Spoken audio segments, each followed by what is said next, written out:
Welcome back to the deep dive.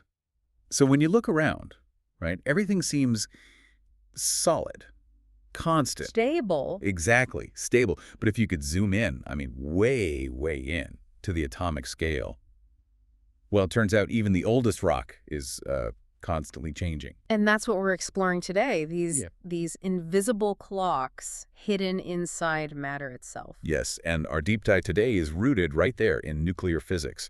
Sort of skipping past the friendly electrons on the outside and going straight into that dense, tightly packed nucleus. We're going to unpack how unstable atoms find stability. It's a process called radioactive decay.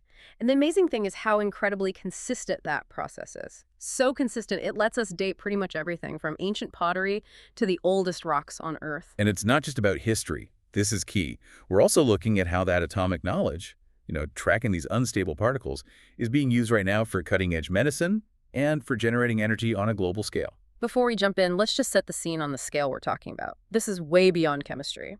Right. Chemical reactions are just about shuffling electrons. Exactly. Here we're talking about the identity of an element fundamentally changing. And the energy that's released in that process can be up to 1 billion times greater than in a chemical reaction. 1 billion times. That's the power of the nucleus. Okay, let's get into it. The core question first. Why do these atoms decay in the first place? What makes one atom stable and another just fall apart? It's all about balance inside that nucleus. You have all these protons, they're positively charged, and they are repelling each other with this immense force. They're going to fly apart. And the only thing holding it all together is what we call the strong nuclear force, which is incredibly powerful, but only works over tiny distances. So if the ratio of neutrons, the glue basically to protons, is wrong, the atom's unstable, it's radioactive. So this neutron to proton ratio, the NP ratio, is everything. I'm guessing for the lighter elements, you want something close to 1 to 1? You've got it. But as the atoms get heavier, you need more and more neutrons to kind of, dilute that positive charge and add more of that strong force glue. If you plotted all the stable isotopes, they form this narrow peninsula of stability. And everything outside of that is in what our sources call the sea of instability. Right. And there's a hard limit. Our sources point out that once you get past atomic number 83, that's bismuth, everything is unstable. Everything. So there are no stable elements beyond that point. None. They're just too big. The nucleus is too packed. We also see that most stable nuclei have even numbers of protons and neutrons. There are even these magic numbers, like in lead-208, that grant exceptional stability. So an unstable atom, the parent, has to decay to become a more stable daughter. What happens if it's, say, heavy on the neutron side? If it's neutron-rich, it performs what's called beta decay. It basically converts a neutron into a proton and spits out a high-energy electron, the beta particle. So its mass doesn't really change, but its identity does. It becomes the next element up on the periodic table. Precisely. It moves one step closer to that band of stability. Now, if it's the other way around, if it's neutron poor, too many protons. Then it have to do the opposite, right? Turn a proton into a neutron. It does. It has two main ways. It can use positron emission, where it shoots out a positively charged electron, or it can do electron capture, where it literally grabs one of its own inner shell electrons. Either way, the atomic number goes down by 1. And for the really big, heavy elements, the ones that are just too massive overall. They need a more drastic solution. They undergo alpha decay. They just eject a whole package, 2 protons and 2 neutrons. Which is a helium nucleus. It's a helium nucleus. It's like nuclear exhaust. It's a quick way to lose a lot of mass and charge and get smaller and more stable. Okay, what about gamma emission? We hear about that all the time, especially in medicine. That's different, isn't it? Yeah, that's more like the nucleus settling down. After one of these other decays, the new nucleus might be in an excited high-energy state. It releases that extra energy as a pure photon of light gamma ray. No change in protons or neutrons, just a release of energy. So we know why they decay. But the part that makes this a clock is how incredibly predictable it is. How can it be so consistent? Because it follows what we call first-order kinetics, and that sounds complicated, but it's actually beautifully simple. It just means the rate of decay depends on one thing and one thing only. And that is? How many of the parent atoms are left? That's it. So it's not affected by temperature or pressure or... Nothing. You can dissolve it, you can burn it, it doesn't matter. The atoms just decay at their own fixed, predictable rate. And we measure that rate using the half-life. Yes. The half-life is simply the time it takes for half of the atoms in your sample to decay, and these half-lives are just all over the map, which is what makes them so useful. You have element 111, which is gone in milliseconds. And then you have uranium-238, which takes 4.5 billion years for half of it to turn into lead. That number, 4.5 billion years, it just never gets old. Really reframes your concept of time. So let's talk about the most famous clock, the one that measures human history, carbon-14 dating. Radiocarbon dating is brilliant. C14 is being made all the time in the upper atmosphere. Cosmic rays hit nitrogen atoms and poof, you get radioactive carbon-14. Which then combines with oxygen to make radioactive CO2. Exactly. And every living thing, plants, animals, us, is constantly taking in that CO2. So while you're alive, you maintain the same ratio of C14 to stable C12 as the atmosphere. You're in equilibrium. But the clock starts ticking at the moment of death. That's the key. The second an organism dies, it stops taking in new carbon. The stable C12 just sits there, but the radioactive C14 starts to decay, turning back into nitrogen. And since we know its half-life is 5,730 years, we can measure how much is left and calculate how long it's been dead. And the examples are just incredible. The Dead Sea Scrolls, dated to about 1,900 years old. Plant matter from King Tut's tomb let us pinpoint the end of his reign to about 350 years ago. It's hard science clarifying history. But it has its limits. That half-life means it's really only good for, what, about 50,000 years or so? Roughly 10 half-lives, yeah. After about 57,000 years, there's just not enough C14 left to get a reliable count. And there's a modern problem, too. We've been messing with that atmospheric ratio, haven't we? The Suez effect. A huge problem. Since the Industrial Revolution, we've been burning fossil fuels. Which are millions of years old, so all their C14 is long gone. Right, so we're pumping all of this ancient C14-free carbon into the atmosphere. It dilutes the natural C14, basically polluting the baseline and making things look older than they are. Just how on earth do scientists correct for that? They need a perfect historical record, and they found one in trees. Dendrochronology or tree ring dating. Of course. Each ring is 1 year of carbon uptake. And since some trees live for thousands of years, we can build these incredibly precise calibration curves that let us correct the raw radiocarbon dates for these atmospheric changes. That is fascinating. Using one natural clock to fix another.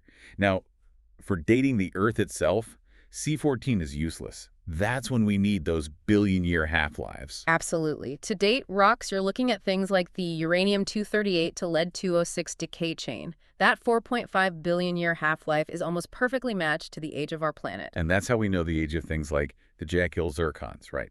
The oldest known stuff from Earth. Exactly. Scientists measured the ratio of the parent uranium to the daughter lead trapped inside those tiny crystals and found they were 4.4 billion years old, our earliest glimpse of the Earth's crust. The technology to measure those ratios has to be insane. Let's talk about the big one that changed the game for radiocarbon dating. Accelerator Mass Spectrometry, AMS. Oh, AMS was a revolution. The older methods, they were passive. You take your sample, put it in a detector, and just listen. You were counting the individual decay events, the clicks. Which means you needed a big sample and a lot of time. A huge sample.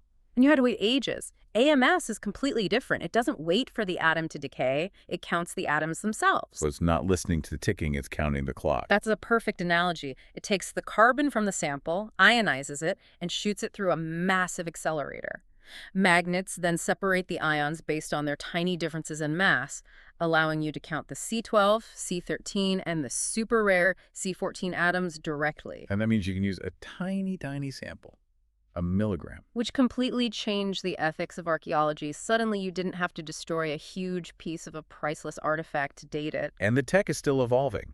Our sources mention things like plasma oxidation. Yeah, that's really cutting-edge stuff. Using excited oxygen gas to gently lift just the surface carbon off an object. The goal is to make sampling so non-invasive it's practically invisible. That precision also helps settle old debates. I love the case study of Carthage. That's a classic example of science providing an unbiased answer. You had historical texts from writers like Timaeus saying it was founded around 814 BC. But the archaeology, based on the style of the pottery found, suggested something much later, like 760 BC. A big gap. A huge gap. So you have these two conflicting stories. Then they take organic samples from the earliest layers, run them through a high-precision AMS. And the answer is? Right in the middle. The radiocarbon date pointed to the late 9th to early 8th century BC. It basically bridged the gap, suggesting both traditions were, in their own way, partly right. It's the physics acting as the final arbiter. Okay. Beta particles are the middle ground. They're just electrons. They can get through your skin but are stopped by, say, a thin sheet of aluminum. Then you have the real penetrators, gamma rays. Massless, chargeless, pure energy that go right through you. You need thick lead or concrete to stop them. So, gamma rays are most dangerous from a source outside your body, while alpha particles are most dangerous from a source inside. Which brings us neatly into the hospital. Let's talk about the diagnostic power of this. It's all about being able to track these isotopes. Take a PET scan positron emission tomography. Right. They'll take a positron-emitting isotope, like fluorine-18, and attach it to a glucose molecule. Why glucose? Because your body's most active tissues, your brain, or unfortunately cancer cells, are hungry for glucose as fuel. They gobble it up. So radioactive sugar goes to the most active spots. Exactly. The F-18 decays, emits a positron, which hits an electron, and they annihilate each other, releasing two gamma rays in opposite directions. The PE scanner detects those rays and maps exactly where the glucose is being used. So it's not showing you structure, like an X-ray. It's showing you function. It's showing you metabolic activity. That's the magic of it. And we can flip that for therapy, too. Think about radioactive iodine-131. The thyroid gland is the only part of your body that actively takes up iodine. So you can use radioactive iodine to deliver a targeted dose of radiation directly to thyroid cancer cells, with very little damage to the rest of the body. It's a beautiful example of a chemically guided smart bomb. But there are challenges. Our sources highlighted a global shortage of a key imaging isotope, technetium-99 Yeah, that's a big supply chain problem. Most of the parent isotope, molybdenum-99, is made in a handful of old research reactors that use weapons-grade uranium. So if one of those reactors shuts down for maintenance, The global supply just plummets. A major goal right now is finding new ways to make it, like using accelerators to knock a neutron off stable molybdenum-100. It bypasses the need for that highly enriched, secure material entirely. let's finish with the biggest application of all, energy. We have fission now, the current reality. Fission is splitting the atom, taking a heavy nucleus like uranium-235, hitting it with a neutron and causing it to split into smaller pieces, releasing a huge amount of energy and more neutrons. Which creates a chain reaction. A controlled chain reaction. Oh. We use moderators like water to slow the neutrons down so they're more effective, and control rods to absorb excess neutrons and keep the reaction from running away. Which we know can happen, Chernobyl, Fukushima.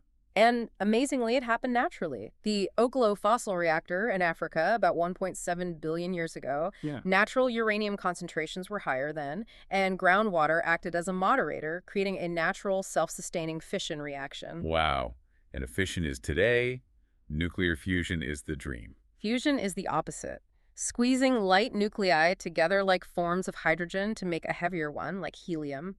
It's what powers the sun. It releases even more energy than fission and creates far less radioactive waste. But the challenge is overcoming that massive electrostatic repulsion. Immense. You need temperatures hotter than the core of the sun, but if we can crack it, it's a source of nearly limitless clean energy. So we've gone from the tiniest particles to the sun.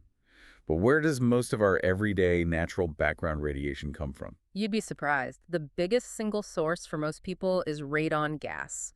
It's a natural decay product of uranium in the soil, and it can seep into houses. And it's an inert gas, so you just breathe it in. Right. The danger isn't the radon itself, but its daughter products.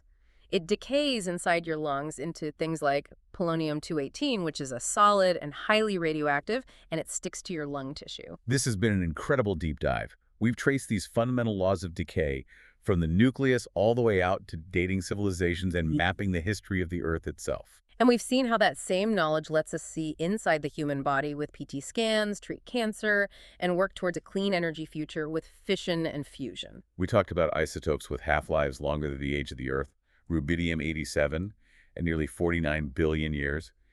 That speaks to this immense natural deep time. It does. And yet our very short-term, very intense modern activity is starting to interfere with it.